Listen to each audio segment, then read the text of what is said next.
Yeah, this dude could have been an absolutely looking groiper, but no matter who you are, getting an absolutely horrific back injury and being saddled with chronic pain and medical debt will make anyone develop class consciousness, even if he doesn't have class consciousness, which I don't think he has.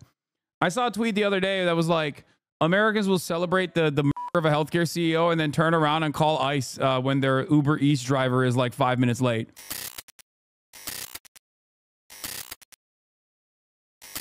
John, you have some new details about specific lines that you can quote from this 2-page handwritten document that was found on Luigi Mangioni's person.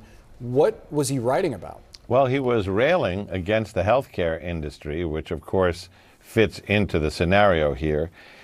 He talks about how these parasites had it coming. He starts off basically saying, I don't want to cause any trauma, but it had to be done.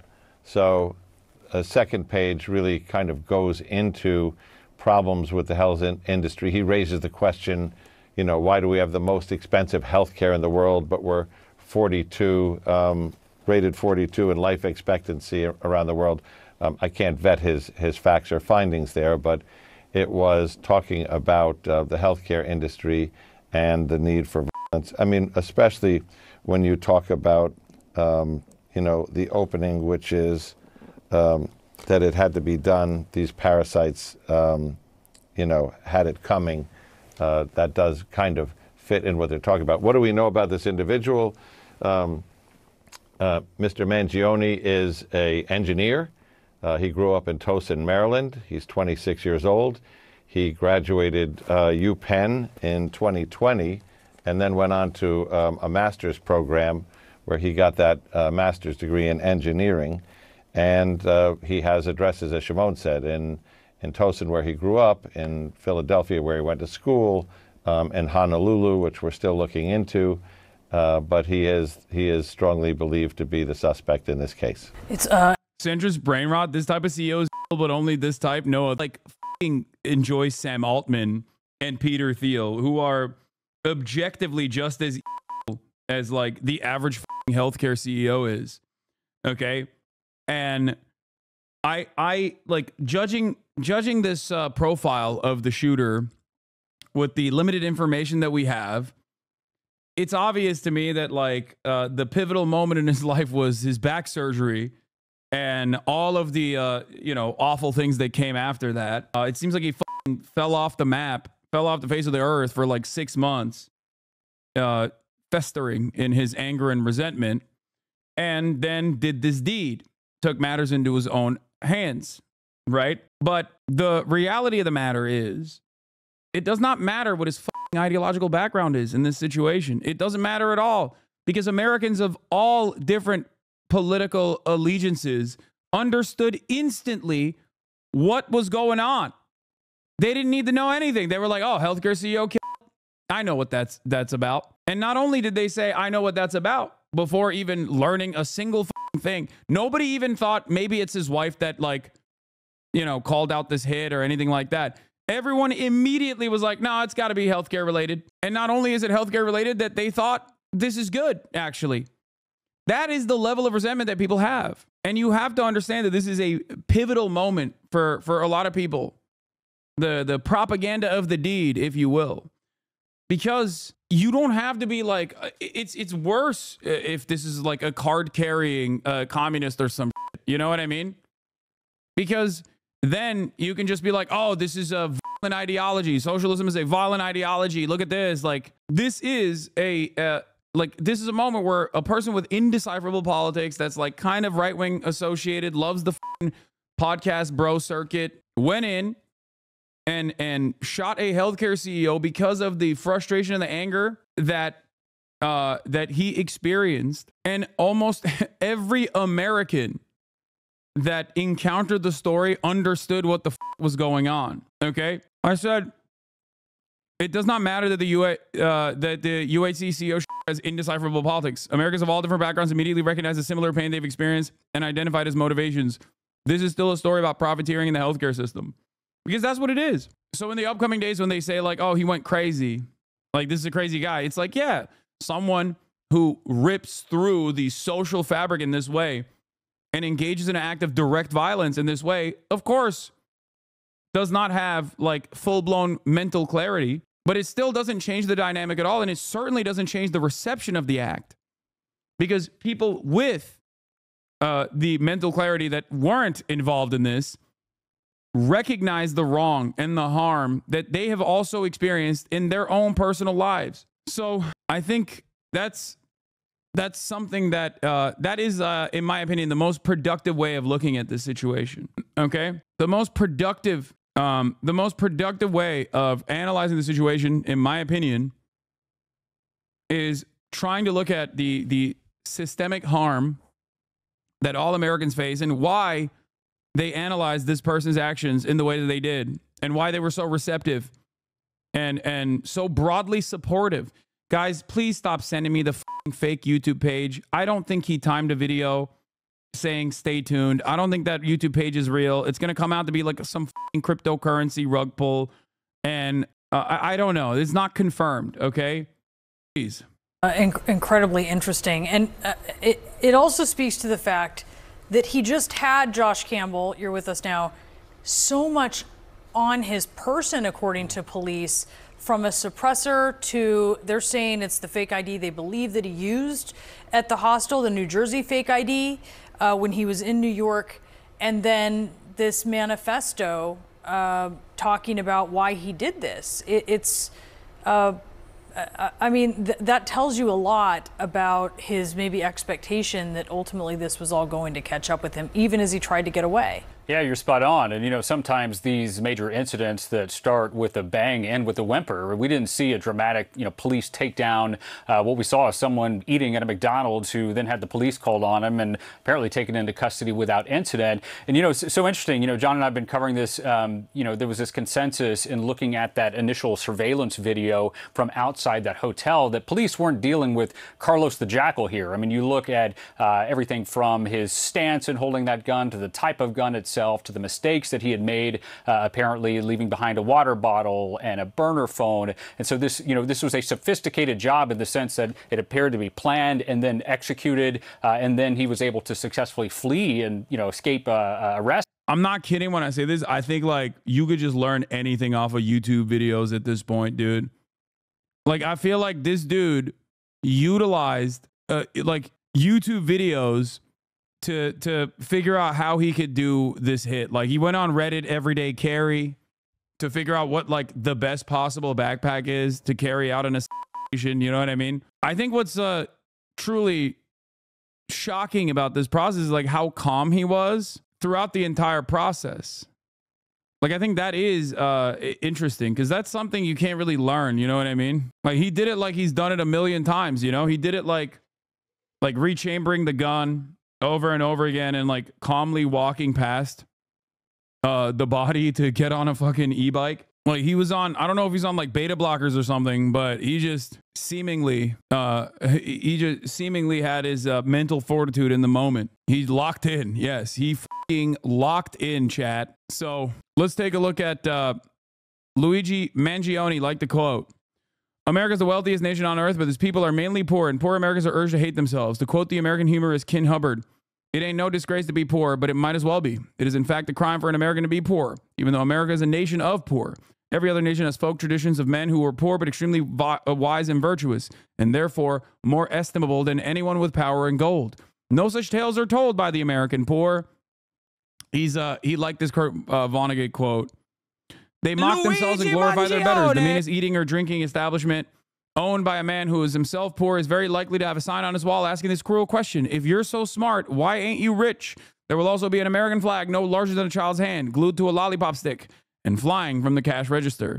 Americans, like human beings everywhere, believe many things that are obviously untrue. Their most destructive untruth is that it is very easy for any American to make money. They will not acknowledge how, in fact, hard money is to come by.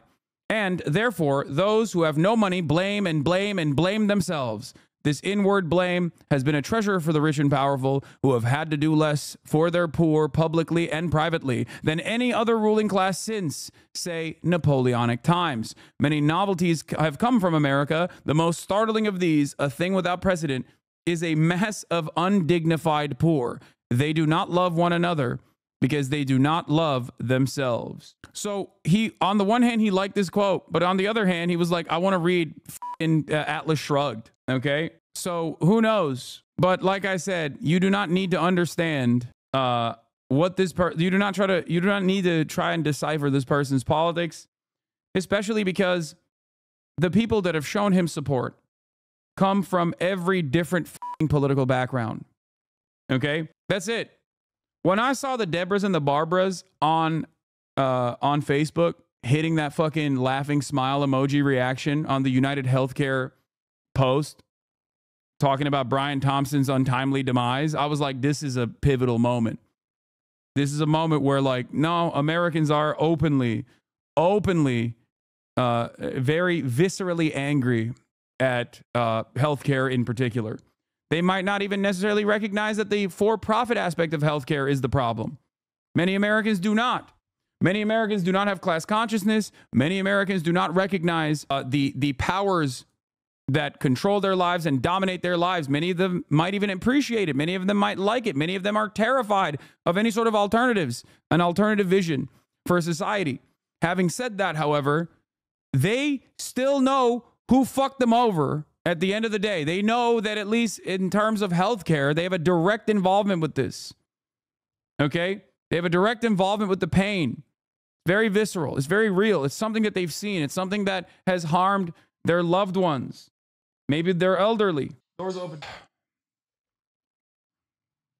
Maybe it's harmed their children. Maybe it's harmed themselves. And that's it. That's where you see where this anger and resentment is coming from. For someone like myself, I think the goal that I have in this moment is to try to reinstill class consciousness in many Americans and try to explain to them that there is a solution out of this. And it's not to engage in vigilante justice against like random fucking CEOs, but instead to have bold, radical, sweeping legislative changes. Okay. The problem, however, is that there is no mechanism there is no mechanism that will be interested in doing such a thing. Okay. The Democratic Party, unfortunately, is woefully incompetent and not tasked for even recognizing that these problems exist. The way you talk about American healthcare makes it seem like a collective trauma, at least to an outsider. I mean, it is, technically. Yeah. Holy shit, I just realized he got surgery right after turning 26. No, I wonder if his coverage lapsed. Like, so he didn't even have his parents' insurance, potentially, because 26 is a pivotal age. Pre-Obamacare, that didn't even exist. But post-Obamacare, at least you could have, like, your parents' health care. Being in this, like, legal limbo, you know? Wait, what is this? Beloved canceled after old tweets resurface. He's a young man in an online space dominated by right-wing views. As a result, it is expected that he would have gone down a libertarian right-wing path. However, despite probably doing everything he was told was necessary to make money, he continues to be poor and hurt by the rich. Yeah. Yeah, this dude could have been an absolutely abysmal bootlicking groiper, but no matter who you are, getting an absolutely horrific back injury and being saddled with chronic pain and medical debt will make anyone develop class consciousness, even if he doesn't have class consciousness, which I don't think he has. I saw a tweet the other day that was like, Americans will celebrate the murder of a healthcare CEO and then turn around and call ICE when their Uber Eats driver is like 5 minutes late. Okay? Like, you don't have to be a fucking card-carrying commie or anything like that. You don't have to be a socialist. You don't even have to have any sort of class consciousness whatsoever.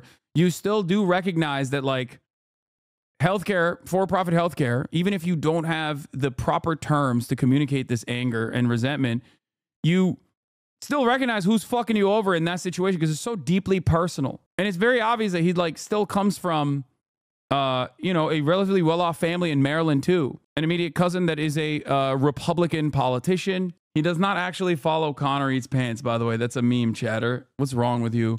You guys get duped by anything. Holy shit. Like,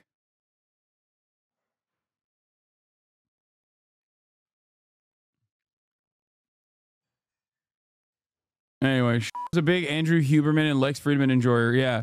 Here is his rating on industrial society and its future. Now, if you know anything about Theodore John Kaczynski's formative work, you know that it is also indecipherable, with the exception of like a lot of fascist anti-communist sentiment jumping out of the paper. Okay? Just so you understand, it's not like Ted Kaczynski was a prolific writer It's mostly the ramblings of a madman. A lot of people only hyper focus on the first couple of sentences and basically operate off of that and think that this guy had like brilliant thoughts. Ultimately, he was a rabid anti-communist, a CIA lab rat whose brain was fucking fried, and I guess had some semblance of environmentalism. But here's how Luigi Mangione rated the book. He gave it 4 stars. Okay? Not exactly a great read overall. So the fact that he gave it a 4 stars, immediate red flag. Let's take a look. It says, clearly written by a mathematics prodigy. Okay, that could be a diss. Oh, wait, this is not, he didn't write this? Saying this book was clearly written by a mathematics prodigy is like saying this man has a face for radio. Okay? No, he's quoting someone. Reads like a series of lemmas on the question of 21st century quality of life. It's easy to quickly and thoughtless write this off as the manifesto of a lunatic in order to avoid facing some of the uncomfortable problems it identifies. But it's simply impossible to ignore how prescient many of his predictions about modern society turned out. He was a violent individual, rightfully imprisoned, who maimed innocent people. While these actions tend to be characterized as those of a crazy Luddite, however, they are more accurately seen as those of an extreme political revolutionary. A take I found online that I think is interesting. Had the balls to recognize that peaceful protest has gotten us absolutely nowhere, and at the end of the day, he's probably right. Oil barons haven't listened to any environmentalists, but they feared him. When all other forms of communication fail, violence is necessary to survive. One thing I will say about Luigi Mangione is that unlike Theodore John Kaczynski, he actually did target someone who was a vector of pain, rather than random fucking, post-grads that got their shit blown off by his whimsical traps that he created, okay? Like, Ted Kaczynski was like, oh, I have this broad worldview, and what will I do to achieve my goals? I am going to blow the fingers off of Radio Shack employees. Like, anyway.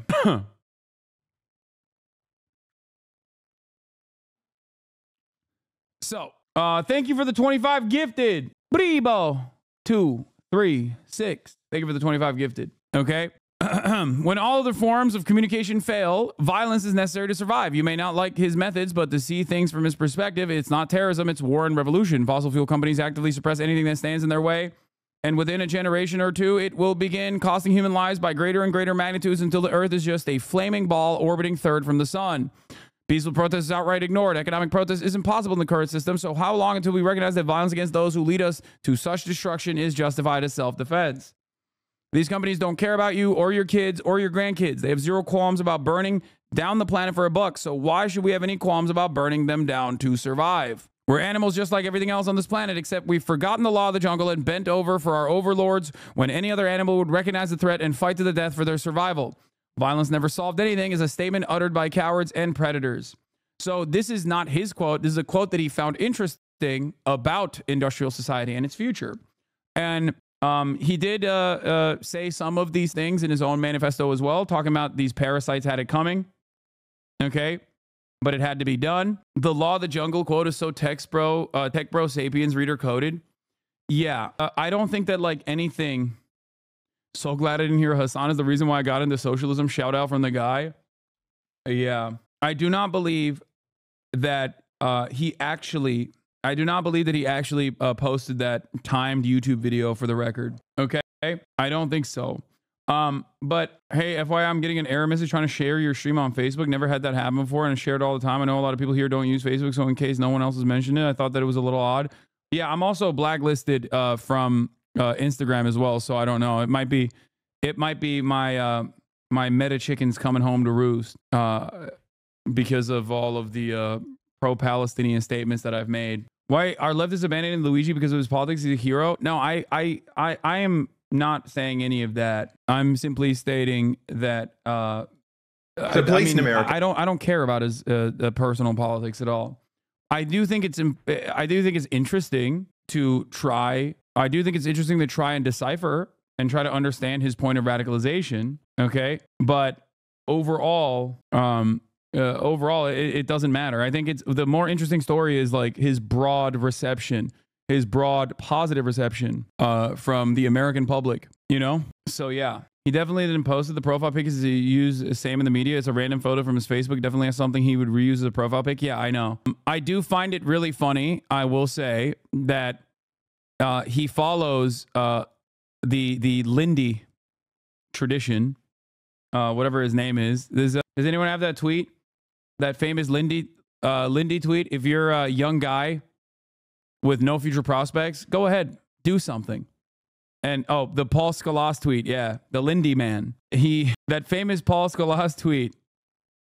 Considering that Luigi Mangione actually followed him. Where is it? Yeah, I can't believe I'm typing this, but there's a non-zero chance that the CEO shooter did it because of a Paul Scalas tweet.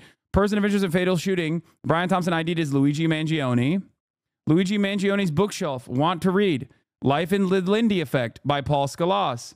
Here's the tweet. Look, if you don't have any kids and you're one of these guys just floating around the big cities, you got your education, but you never really used it to make money. You got a dead-end back office job, a future of just working somewhere until you're 75 and then dying.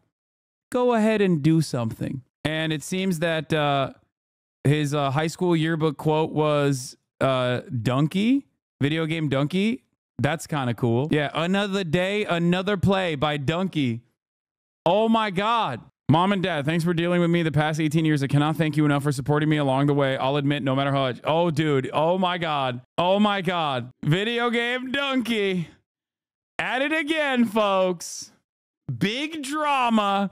It's Drama Monday. My enemy Donkey once again rears his head. Oh, no. Entered in 6th grade, a.k.a. Pepperoni, GI, Squeege, 30 degrees, involved in robotics, Model UN, of course, Uproar Studios, Writing Center, Senior Retreat, Community Service at Lorien Health. My Gilman experience was illuminating. Another day, another play. Mom and Dad, thanks for dealing with me the past 18 years. I cannot thank you enough for supporting me along the way. I'll admit, no matter how much I hated at the time, your sending me to Gilman was the best thing that's ever happened to me. Love you, Tommy. Thank you for showing me how to push my limits. I wouldn't be the person I am today without you. Baz says, I've enjoyed our many long talks and hope to continue them for years to come. Dan, these last 3 years from your presidential speech to your yearbook announcements to your daily assembly commentary, you turned a once unbearable assembly into the funniest part of the day. To the rest of my friends, you know who you are. These last few years have been simply amazing. Mr. Hastings says, thank you for always having faith in me, even when I didn't. I truly could not have asked for a better advisor. Special thanks, Dr. Salcedo, Dr. Kelly, Mr. Algren, Ludwig, Dr. Kraft, Dr. Mo, Dr. Fitzgibbon, Memories, MS Recess Soccer, Daddy Long, Flies, Thai Wars, CT, blah, blah, blah, blah, blah. Okay. No, I did not watch his fucking YouTube, man. I don't think it's real. I don't think it's him. Why are people getting so... I don't understand how people are so quick to be duped and immediately want to believe that he, like, actually fucking put forth a timed YouTube video that is going to announce... Like, it could be him, but, like, you do not have any information at this point. You do not have any information at this point that YouTube video is, like, real, okay? That it's actually him that timed a release for a YouTube page, especially because, like, the YouTube page PFP is just like him holding McDonald's. We know that you know, his Twitter, we know his Goodreads, like those are confirmed. Okay. It's fake and the PFP changed. Yeah. This is fake. The account has since changed the profile picture. Yeah. Yeah. It's going to be like a fucking crypto announcement or something, dude. Bro, I feel so sad at this news. What are the chances the police got it wrong? There's always a chance that the police got it wrong. Anyway, Luigi Mangione had the deny defend to post slogan in his bio on his TikTok. His account has been deleted, presumably by TikTok. This is what happens when even STEM milquetoast valedictorians have no upwards mobility fresh out of college. Wait, Matt? No, this isn't him, dude. Hey, Mumsy. How you doing? Jake, go back. Change. No green jacket, no hood. This is serious now. A lot of people have been DMing me, messaging me. You have to go back and change. This is not funny. Are you listening to me? This is not a funny situation. Please listen to me. Jake. Oh my God. What? What don't you understand? Oh my God. It's Let him live. Crime. You need to go home and change. It's not him, but it's funny because he does look like him a lot. The person that it was done to did a lot worse, okay? To the entire country. I'm not negating To the that. entire country. I agree with you. However, there are 2 jackets in the back. Put one of them on. Jake, I'm gonna not go where you wanna go. I'm not driving you. Put the jacket on in the back now. Take that jacket off. You know what? What do you have against the hoods? jacket off. What do you have against hoods? Jake? There's only one type of hood I don't like, and it's a white one. Jake? Otherwise, I am very into the hood. I love a hooded shaft, if you will. Jake? I feel like that was really mean of Chad to call me milquetoast. I'm concernedly close to this demo. This community, that's like the majority of the community is very close to that demographic. That is how you arrived at most likely leftist politics. The fuck do you mean? Many of you are people that went to and got a decent college education and recognize how shit the job market is and that you will never be able to retire. Anyway, here are some choice tweets from this man. This is why Jordan Peterson always bothers me. Overcomplicates everything he says aloud, wasting everyone's mental bandwidth and having to decipher it. The best teachers are the best communicators. Clear, succinct, simple language. I should have added some context with this clip. I wasn't trying to contradict you, but rather bolster your point. Tucker is spot on in recognizing that modern architecture kills the spirit, but his very first line, postmodern architecture is designed to demoralize and hurt you, paints the phenomenon as intentional. In the same way that inflation is not intelligently designed to oppress people, neither is modern architecture. It's emergent. Yes, it is oppressive, but that's a fallout of selective pressures to build fast, cheap, irrespective of aesthetics. My point here is that even when people have brilliant insights, they often blatantly get the causation wrong. Modern equivalent of this drought famine was caused by the rain gods. God damn, he's a yapper. Another TikTok. Defund the police. Yeah. Okay. I don't want meme TikToks right now. I want more info about him. If you guys have any more choice tweets from him that can help decipher his like political leanings or whatever, that would be helpful. Okay, especially before they like ban his shit. Because they're already the obvious thing that many social media companies do in a situation like this is just like to yeet these accounts, so you can't get a better understanding of where this person is coming from or what their background is, because people are afraid of like copycats and stuff. You know, I would like to figure out, his background. So he founded a game dev club at UPenn, which UPenn apparently took down. Student club highlights interdisciplinary art of making video games. Undergraduate students Luigi Mangione and Josh Nadel led a group of 60 students who gather and collaborate weekly to develop video games at Huntsman Hall. As a high school student, Luigi Mangione's interest in video games didn't stop at playing them. He wanted to create them. Why does it matter what his political leanings were when he got radicalized? Is it really that useful? I'm more interested in what led to his radicalization, not shit he was liking when he was 12 years old. Wait, what are you talking about? That is my point. I think it creates a larger picture. There is definitely pure fascination. There is pure fascination as well.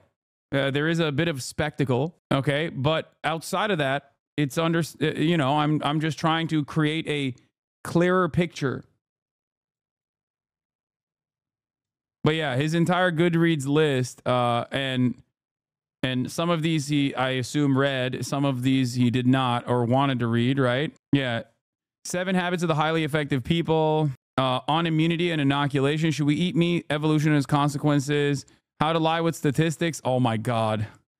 That one is a classic. What if? Serious scientific answers to absurd hypotheticals. The greatest show on earth. The evidence for evolution. The magic and reality. How we know what's really true. Richard Dawkins. Like, he had a bunch of Charles Darwin, The Origin of Species. It seemed like on his want to read list, he had a litany of different, like, there was a Mein Kampf, Adolf Hitler, want to read. Oh God. Why the fuck would you put that on your Goodreads? That's crazy. His most centrist brain dead lived up take. Current era is a mass extinction event for normies. Tradition existed for the average person's psychic protection, and without it, they'll reliably go crazy. In 500 years, humanity will be a much more extreme species with the middle of the bell curve completely eradicated. Have you seen the movie Idiocracy? It predicts the opposite of what you suggest. The overall dumbing down of humanity with the entire bell curve shifting left due to reproductive dynamics. It's obviously satire, but I've always worried that that's the direction we're heading. Wait, what? Oh, he's talking about the bell curve shifting left. Here's one of his tweets from earlier this year. What are your thoughts on this quote from J. Krishnamurti? It is no measure of good health to be well-adjusted to a profoundly sick society. Yeah, I mean, it is one of my choice. Takes as well. Those who feel strong aversion to adjusting to a maladjusted society are normally deemed mentally ill, alcoholics, substance abusers, or slackers. They're corralled into 12-step groups or mental hospitals or placed on medication or even when shunned.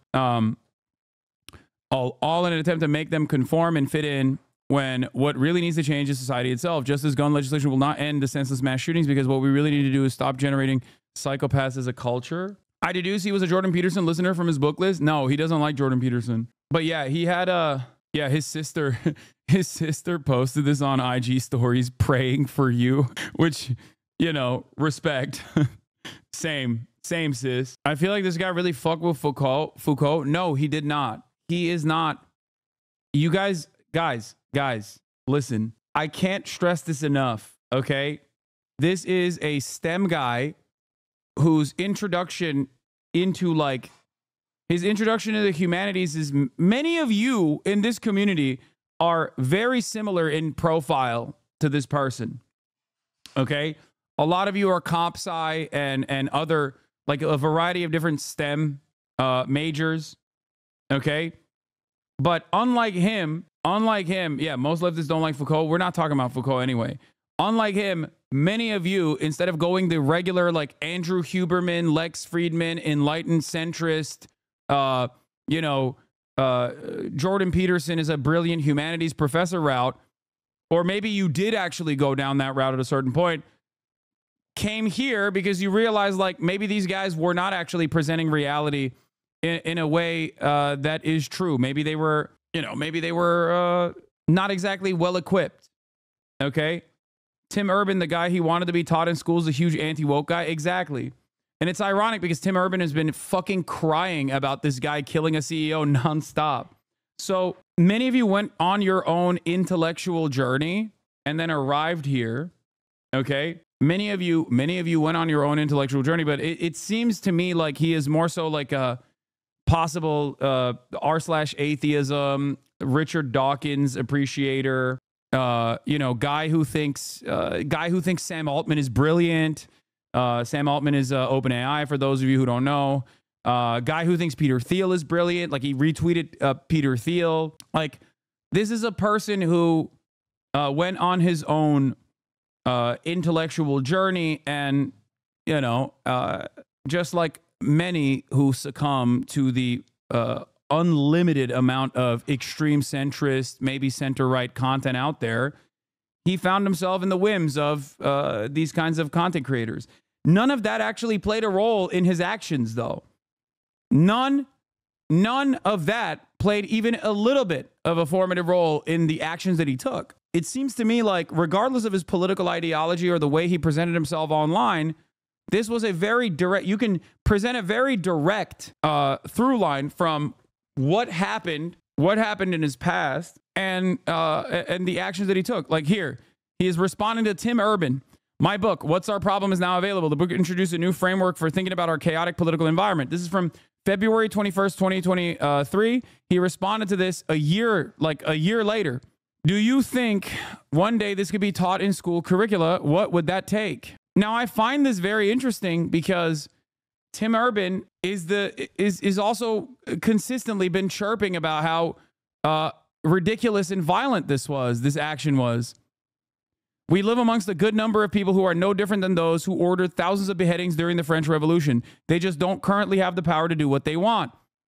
Tim Urban here, quote retweeting Taylor Lorenz, and people wonder why we want these executives. That is the irony here, is that his actions, the irony here is that while he was directly like a Tim Urban head, right?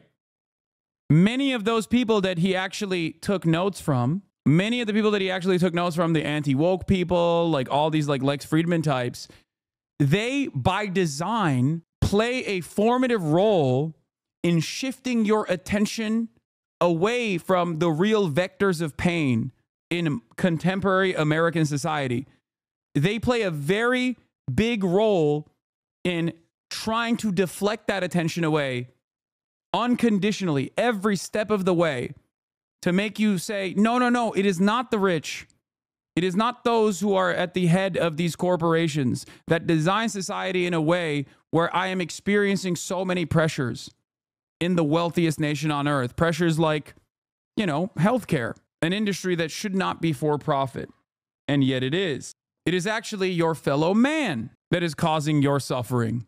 You should be angry not at those who are in positions of power, but you should be not at, and you should not be angry at the systems that bind us, but instead you should be angry at those who are fucking annoying, or those who advocate for their own, I don't know, for their own existence, those who want civil liberties, those who want equality. You should be angry at those people who have no power, right? Get mad at undocumented immigrants, get mad at trans people, get mad at those who advocate for trans people and undocumented immigrants, not the CEOs, not the corporate oligopoly that exists. And yet, it is obvious that in spite of all of that,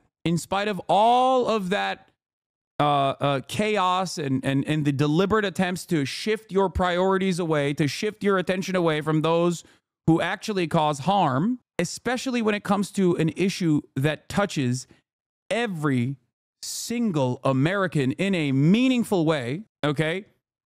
People go, nah, I know what happened here. And that's precisely what's going on with the story of Luigi Mangione, a person who, regardless of his like podcast consumption and books that he's read, okay, a person who has consistently, routinely quote retweeted Tim Urban, a person who Tim Urban very clearly hates the actions that Luigi Mangione took. No matter what, he still went through an experience that was formative, that was radicalizing, and that caused him to get mad at a CEO in the for-profit healthcare system. Okay? Bro was crying at McDonald's watching Tim Urban shit all over him. Yeah, he was logging onto his Twitter account being like, another Tim Urban tweet has hit the timeline. Fuck, he hates me. All my icons, all my idols hate me. He's going to be really sad when he finds out all these people that he has hyped up despise him for the action that he took. I believe this book will go down in history as the most important philosophical text of the early 21st century. My belief is that he's a strict Darwinist who understands the physical and social homology between man and animals, that humans aren't uniquely distinct from all other species like that major religions suggest. He believes that modern society transgresses against our natural inclinations / needs as animals ourselves, and that led to the destruction of our way of living and purpose, closest to Kaczynski. I don't know if he has a well-defined framework like the way you're suggesting. I don't. I think he's a guy who, much like many others in that same age group, had the exact same societal pressures and the exact same fears and the exact same vulnerabilities. And there's like one philosophic work on his Goodreads. I doubt he's actually read anything himself. Wiki pages, maybe. Yeah, I think I don't think that he was like he had like this well-defined framework or well-defined worldview. I think he was trying to find himself, just like many others do in the same age range, experiencing the societal pressures of venturing into the adult world, losing his coverage on his health care, and obviously going through this traumatic experience where he had to get health care, most likely had his claims denied, or went through this process that personally radicalized him. And the actions that he took had nothing to do with like all the Tim Urban books that he's read. Okay. You know what's really cute? Because this guy's profile pretty closely matches chats, everyone is just projecting their ideological engines onto this guy. Yeah. Reminds me of Ryan Ruth, the Trump golf course guy who clearly had contradictory views in politics. A man who wants to be freed from something that is so frustrating, but has no clue what that thing really is. Capitalism. They end up with weird, muddied anti-politics. There's millions like that, and they don't really know what they are or what they believe in, but come very close. Exactly. Intelligent with another banger. Oh, Saul Baba, on. Yeah, this was the best take I've seen on this ideology as well. Yanında beyazın olması lazım. Evet. Oops. I do not care if Luigi Mangione, assuming this is really the guy, shares my personal ideological outlook. His alleged actions were propelled by the material conditions of capitalism and can be used to advance class consciousness or struggle. Bir dakika geliyorum baba, bir saniye. No, I got it. Yapma. Geliyor. So yeah, that's important to address here. Okay.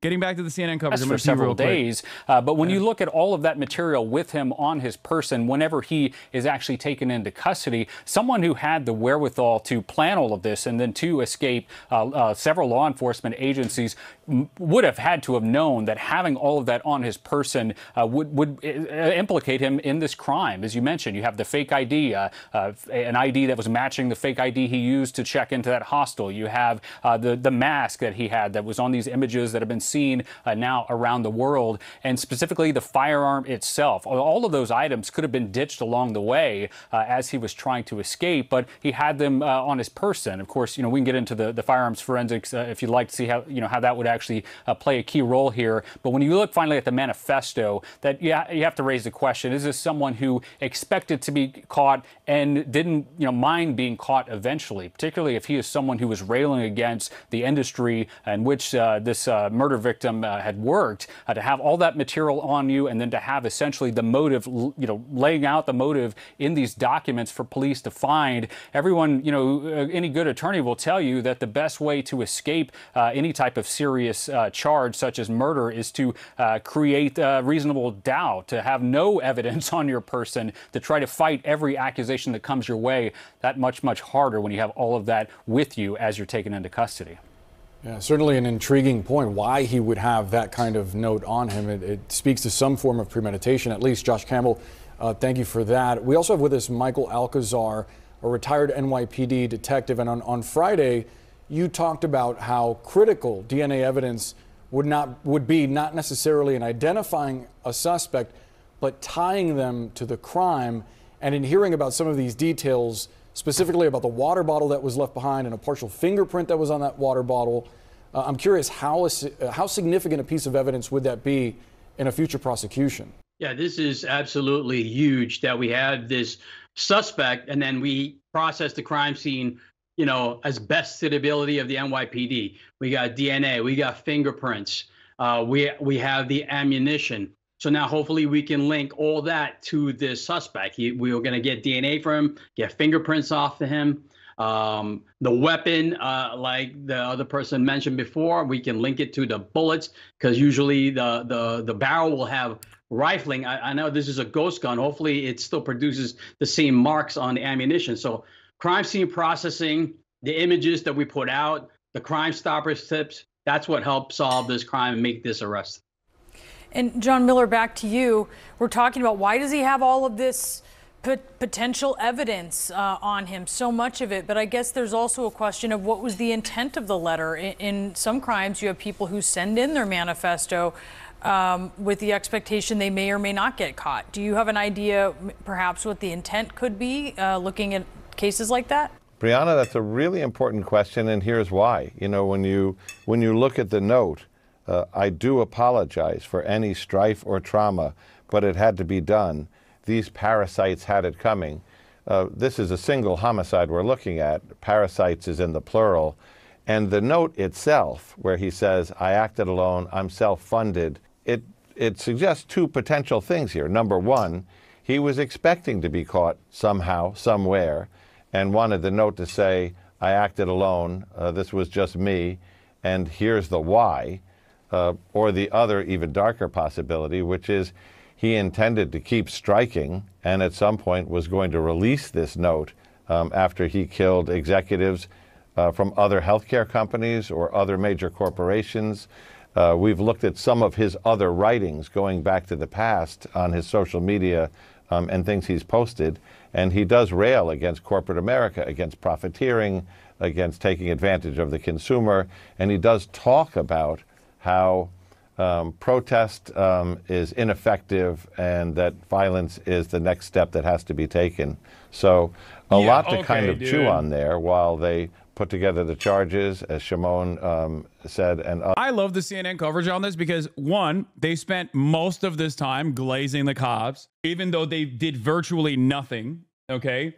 And then immediately after that, they're presenting him as this like ideological anarchist or something. Like it's not the case at all. I mean, look, I don't give a shit even if he was, right? One way or another. But like, it's obvious that he is not like that at all. Like the dude was fucking constantly constantly quote retweeting Tim Urban and you know, glazing fucking Sam Altman and Peter Thiel and shit. I don't think he was like this anti-corporatist hero, okay? The news in Australia called him an anti-capitalist shooter. I mean, his act was inherently anti-capitalist, but I don't think he was ideologically anti-capitalist. That's my point.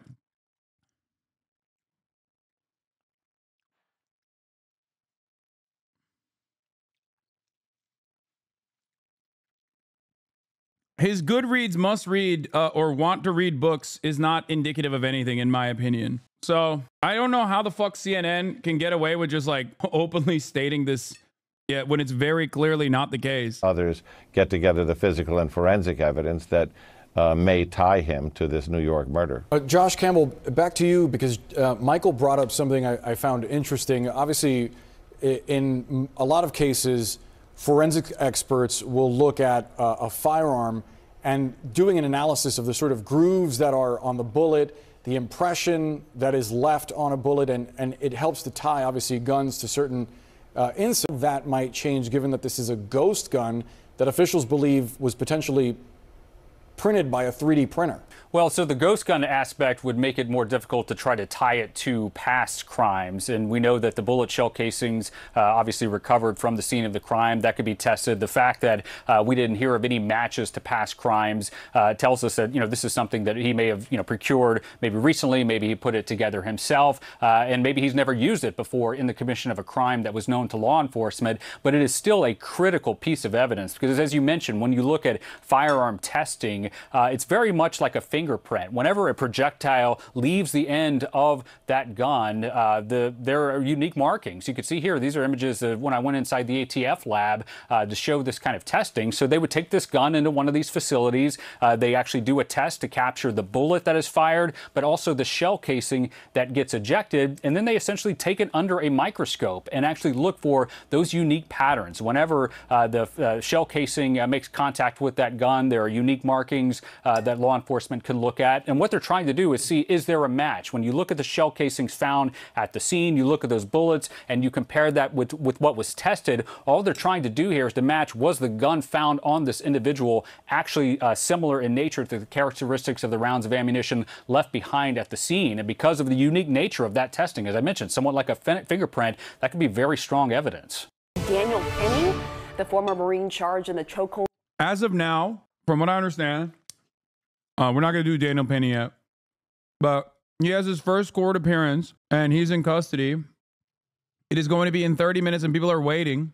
This was an essay that he wrote when he was 14. He believed that Christianity was what allowed the poor to be oppressed, Roman lower class to cope with their existence, and it was eventually allowed Christianity to replace paganism as the primary religion of Rome. Yeah, I don't care what he wrote it when he was 14. Did you say he reposted this? Yeah. Police revealed that finding the 26-year-old was a complete surprise, and they did not have his name on a list of suspects prior to today. Spoke with a source from Barstool Sports, doing the journalism here. Spoke with a source that had a lot of friends that went to high school with Luigi Mangione. What keeps coming back is back surgery that changed everything for him, and he went absolutely crazy. Check out his Goodreads history and the x-ray in his header.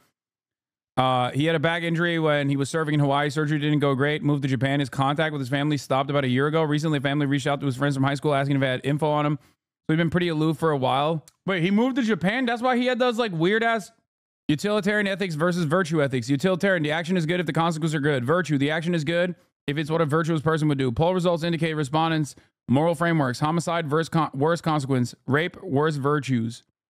He was, maybe he saw the Shinzo Abe assassination and his life changed. This is the guy from this picture in Japan. Bro wants to help get him arrested though. I've been informed that the person in my previous post may be the suspect of the murder. I live in Japan and was having a fun meal with a friend at a restaurant in Tokyo that day. He came in by himself while we talked to him and treated him to a meal and drinks because we wanted him to enjoy Japan. He said he was on vacation from Hawaii. We ate together for about 30 minutes before parting ways, so I have no idea what kind of person he is, let alone his contact information. However, all I know that he was in Japan that day, and I will do my best to help him get arrested if I can. I would also like to express my deepest condolences to Mr. Thompson. What the fuck? God damn it. L snitch. Not a W, chat. Penn State. These guys are waiting for him to be perp Hail walked. to the pit. No, no, that's pit. What? Ryan, question for you. Hail to pit. That's pit. Yeah, that's pit. What's Penn? I don't know. Ask him. I don't know. I didn't go to Penn State. I was going to, and I never did. I was like, nope. Yeah, what is it? What is the Penn State slogan? It's the "We Are." Oh, that's right. Yeah. We are Penn State. Yeah. Yeah, bud. 43. Looking good. Thank you. Yep. Yeah, NBC Fox is on what's that next? camera right there. That's NBC, guys. Like the clown stuff was out on the hunt for the clown. Retired NYPD inspector and a Fox News contributor, and James R. Fitzgerald, retired FBI supervisory special agent and co-host. These guys are Fox News always gets the funniest like former detectives and shit on. I love those guys. The Cold Red podcast. Great to have both of you with us today. Paul, let me start with you. Your thoughts on the latest developments in this case? Well, let me say two things. First of all, kudos to that citizen who, off of that photo, which was not great, an above photo, that's always the case with these surveillance photos from video, remote video. They're at an angle where you don't get great shots. Off of that shot, this person looked at this person and said, you know what, this individual looks like who everybody's looking for. And when you couple that with the fact that the reporting was he's supposed to be in Atlanta, the fact that this person in Altoona made him is fairly amazing. The other thing I would just mention real quickly is, okay, that part is down, assuming this is him, and it's looking pretty good.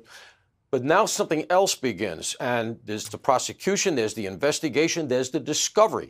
The discovery laws in New York City these days, in New York State, are draconian on the prosecution. They got to gather a ton of stuff. You have the out-of-state issues here. They're going to have to gather all that. You got the extradition. So now it's another battle, and that's what the police are going to be concentrating on now as they go forward. I like that he used draconian when talking about all the sentencing, all the guidelines that play a role in the prosecution. Oh man, I'm so sorry. I'm so sorry that fucking cops have to literally abide by certain standards before taking away someone's freedom. He's like, you know what sucks? Due process. I hate it. As a former cop, I hate it. I think you should be able to arrest people all the time for no reason. Forward. James Fitzgerald, let me bring you in, former FBI profiler. We are learning some bits and pieces about the person who is the suspect in this case. That is his status at this point. There are other outlets, including the New York Post, which is... He didn't say that. He did. He said the process for the prosecution here is draconian, as in it is the standards that you need to abide by in order to take away a person's freedom, because that's what the prosecutor does, is too... The standards are too high. It's draconian. It's too rigorous. Our sister publication that is saying that he was a valedictorian at his high school, a private boys' school in the Baltimore area. Your thoughts on the profile of this young man? Well, it's only a profile when it's an unknown subject. Once we have someone identified, now they're going to be doing a behavioral assessment. If the shooter has been deceased himself, they'd call it a psychological autopsy. But now they're going to do this behavioral assessment, this psychological assessment of just what made this person tick, what made him as mission-oriented as he was to have devoted 10 days, probably more, directly involved in the killing of Mr. Thompson of United Healthcare. He was goal-oriented. That is true. They're going to try to find everything going back to his prep school days, his valedictorian days, any type of social media he was involved in. Certainly the web searches he's conducted, and that's going to put a total picture of this person together. And this will be evidentiary that can be entered into, a trial at some point. Defense will always fight these things, but these types of issues that he means Lolo suggest motivation and rationale. Hopefully, fingers crossed, Chad. Would certainly be important. Doesn't surprise me either that this guy was somehow a fan of the Unabomber Ted Kaczynski, and he. There is very little chance that this person is a HasanAbi head. Not at all. He strikes me as a person who was on their own intellectual journey that would have put him directly at odds with the way I see the world. If anything, he'd say stuff like, "Oh, this guy is out of his depth, out of his element." He's more so a Lex Friedman enjoyer. Probably closer to a Diddy G fan than myself. As much as I would not mind that association, ultimately, I don't believe that this person was coming from this background. He has his mini manifesto of 3 pages We'll see if there's as much evidence in there as there was in the 56-page manifesto of the Unabomber, but I'm sure there'll be valuable evidence they can use against him in a court of law. Yeah. You know, Paul, what strikes me is, you know, when I saw his face, and you can see it more clearly if we have the picture of him smiling at the woman who was, there he is, big smile on his face. Yeah, it was a and Riz Lord. I thought when I saw this picture, Paul, that he's a young man, you know, he's smiling in this photo. I thought anyone in his family, they know that that's him as soon as they see this photo. He went to, if these reports are correct, a prestigious prep school, you know, that's all over social media. All of those people, his professors, they also, if they saw this picture, Paul, had to have been able to identify this young man. Do we know whether or not the investigators on this case had been reached out to by people who said, you know, that's him? They couldn't tell where he was at that point, but they identified him. Nope. Nope. Yeah, I mean, I have not heard that. That doesn't appear to be public. One of the things I would go back to relative to that question is the Boston Marathon bombing with the Tsarnaev. Nope. We do know. They didn't, which means they probably recognized those fucking eyebrows from a mile away, and we're like, nope, I'm not saying shit, dog. That's not my Pookie, okay? That right there is not my Luigi, okay? Ain't no fucking way, big dog. And it's not Penn State, it's Penn. It's UPenn, chat. Important distinction. He did not go to Penn State. He went to University of Pennsylvania. It's an Ivy League school. You know who else went to University of Pennsylvania? Donald Trump. Also, Uncle Shaky Gurga. He went to UPenn. Brothers, we had a similar circumstance. Exactly. 4 days, everybody we were killing ourselves looking all. By the way, he's not talking about the cops and prosecution standard. He's talking about the newly reformed discovery laws in New York being draconian, which are very strict and put the prosecution on a clock to turn over everything in discovery. If they don't do so, the case will be dismissed. This is a very good thing. Yeah. Yeah, I'm glad.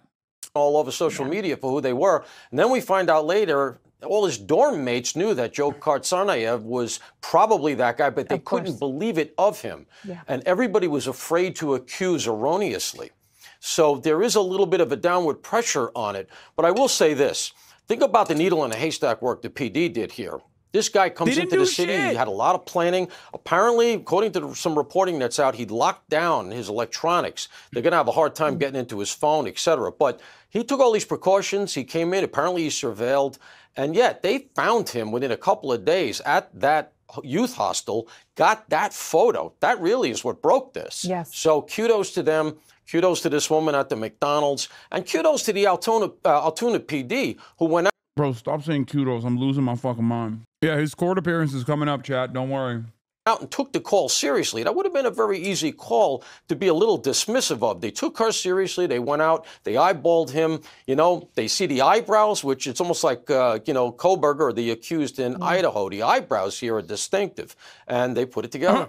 Yeah, no, it's extraordinary. We knew that he took a bus out of Upper Manhattan and that it stopped a number of places along the way, that the route was headed to Atlanta. So there was a big effort in Atlanta, but we also knew that it was making certain stops along the way. And apparently he got off in Pennsylvania, if all of this police work adds up. Very much. James Fitzgerald, Paul Morrow. He retweeted this a couple years ago. Okay, dude. Shooter's dad was denied cancer treatment for the second time, allegedly. There's a GoFundMe page about that. I don't trust any of that stuff yet. Okay, this is one of those moments where you have to wait for verification to come from traditional outlets.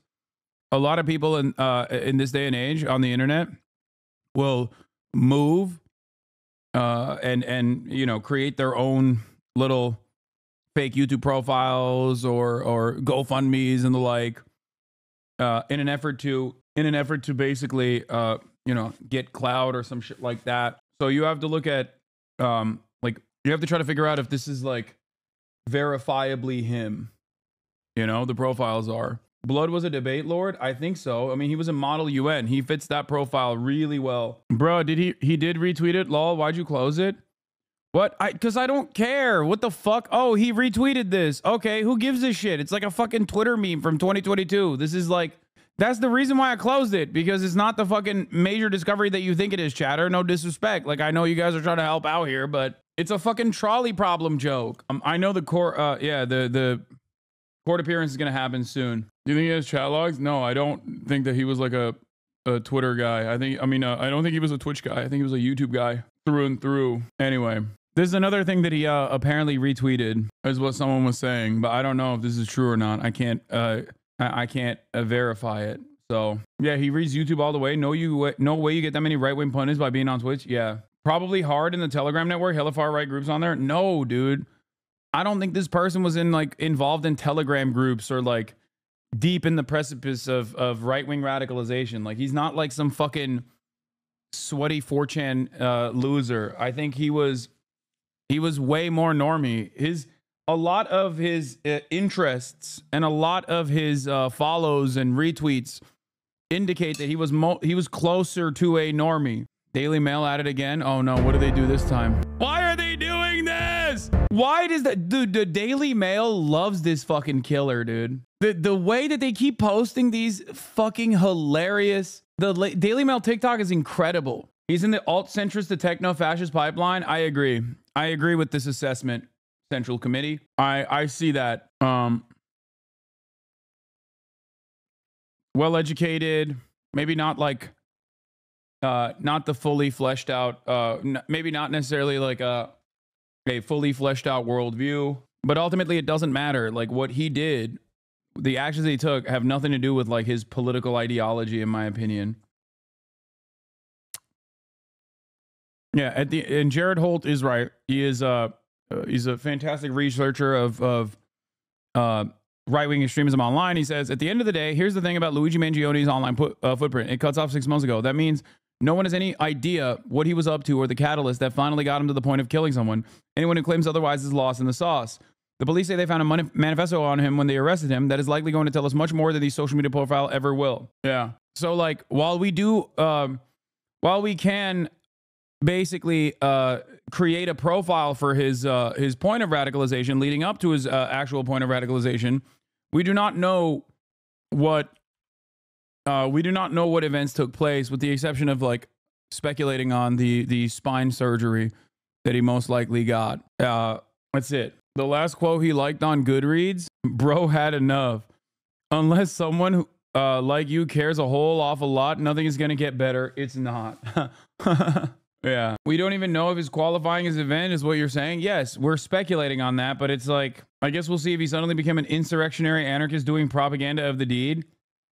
Yeah. I doubt it, but it doesn't have to be that anyway. I don't know why people are just like, I don't know why people are doing purity spirals on the fucking healthcare CEO shooter. Like, who gives a shit? Apparently his Twitch is Pepe Mangione. Check his logs. No, it's not. Where did you get that from? The account is gone anyway. It's either nuked or never existed. Yeah, a Twitch account was created 3 hours ago. If people start linking it, nice. Classic. Anyway, I'm not doing a purity spiral, just trying to figure him out, Lamau. Yeah, I agree. No, but people are trying to present him as like, people are basically trying to present him as like a guy who had their worldview, a guy who had the same exact worldview as them, and that's why they did it. And for the reason, and the reason for why they're doing that, is specifically because like they agree with the act. So they're trying to slot him into a comfortable political background that makes sense, when that's not how the average American political operative works, you know? Family and personal healthcare involvement. Calling him a fascist is extremely dumb. Like, why just assume that? Why can't a person be disgruntled with the system and exact revenge? No, Michael from Pennsylvania is not saying he's a techno-fascist. He's saying that he was on the center-right techno-fascist pipeline, which I don't disagree with necessarily, because like, when you got Palantir and you know, Sam Altman, okay, when you got, guys, stop fucking linking accounts that were created today. Are you that fucking stupid? Like, really? I guess the answer is yes. You are that stupid. You literally think that on his way in the McDonald's that he got popped at, he created an account a couple hours ago in the fucking car ride, okay? In the car ride over to the New York Public Courthouse, you know, he made a new account. He was like, this is my moment. I've never been on Twitch before, but now I am. Anyway, I feel like we've covered this extensively. I'm going to move on to Daniel Penny.